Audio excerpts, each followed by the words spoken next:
அதாவது புனித வெள்ளி பற்றிய வரலாற்றை பார்க்க போறோம். ஒரு தடவை இயேசு மக்களிடம் தெய்வத்தின் தத்துவத்தை பரப்ப ஜெருசலம் என்ற நகருக்கு செல்கிறார். அவர் மக்களிடம் தான் தெய்வத்தின் தூதுவன் என்றும் மக்களிடையே நல்ல பண்புகளையும் போதனைகளையும் பரப்பவே கடவுள் தன்னை அனுப்பியதாக கூறுகிறார். மேலும் அவர் மக்களிடம் சரியான செயல் எது, தவறான செயல் எது என்பதை பற்றி விளக்கினார். இயேசு தான் கடவுளின் தூதுவன் என்பதை உணர்த்த பல அற்புதங்களை செய்தார்.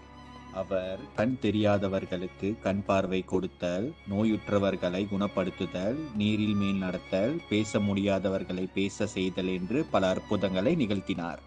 இதனால் இயேசு பல மக்களால் நேசிக்கப்பட்டார். ஆனால் இவருக்கு ஒரு சில எதிரிகளும் இருந்தனர். அவர்களில் யூதாசும் ஒருவர் ஆவார். யூதாஸ் என்பவர் இயேசுவின் சீடர்களில் ஒருவர் ஆவார்.